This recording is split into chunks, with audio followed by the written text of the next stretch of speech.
ಮಂಟಪದಂತೆ ಸಿಂಗಾರಗೊಂಡ ಮತದಾನ ಕೇಂದ್ರ.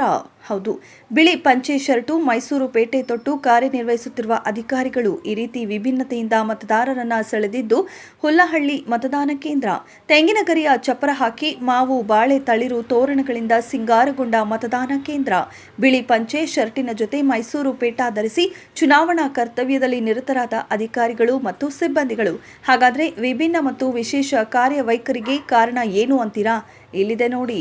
ನಂಜನಗೂಡು ತಾಲೂಕಿನ ಹುಲ್ಲಹಳ್ಳಿ ಗ್ರಾಮದ ಜೆಎಸ್ಎಸ್ ಕಾಲೇಜಿನ ಮತಗಟ್ಟೆಯಲ್ಲಿ ಬಿಳಿ ಶರ್ಟ್ ಪಂಚೆ ಮೈಸೂರು ಪೇಟ ಧರಿಸಿ ಚುನಾವಣಾ ಕರ್ತವ್ಯಕ್ಕೆ ಹಾಜರಾದ ಚುನಾವಣಾ ಸಿಬ್ಬಂದಿಗಳು ಪ್ರಜಾಪ್ರಭುತ್ವದ ಹಬ್ಬ ಆಚರಣೆಗೆ ಸಾಂಸ್ಕೃತಿಕ ಸೌರಭ ಎಂಬ ಮತಗಟ್ಟೆ ತೆರೆದು ವಿನೂತನವಾಗಿ ಮತದಾರರಿಂದ ಮತದಾನ ಮಾಡಿಸಿಕೊಳ್ಳುತ್ತಿರುವ ಅಧಿಕಾರಿಗಳು.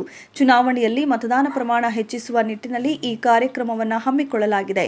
ಯುವ ಮತದಾರರನ್ನು ಸೆಳೆಯುವ ಪ್ರಯತ್ನದಲ್ಲಿ ತಾಲೂಕಿನ ವಿವಿಧ ಗ್ರಾಮಗಳಲ್ಲಿ ಸಖಿ, ರೈತ ಮತ್ತು ಯುವ ಮತಗಟ್ಟೆಗಳನ್ನು ತೆರೆಯಲಾಗಿದೆ. ಆದರೆ ಇಲ್ಲಿ ತೆಂಗಿನಗರಿಯ ಚಪ್ಪರ ಹಾಕಿ ಮಾವು ಬಾಳೆ ತಳಿರು ಕಟ್ಟಿ ಸ್ವಾಗತಿಸಿ ಮತದಾರರನ್ನ ತನ್ನತ್ತ ಕೈ ಬೀಸಿ ಕರೆಯುತ್ತಿರುವ ಮತಗಟ್ಟೆಯಾಗಿದೆ.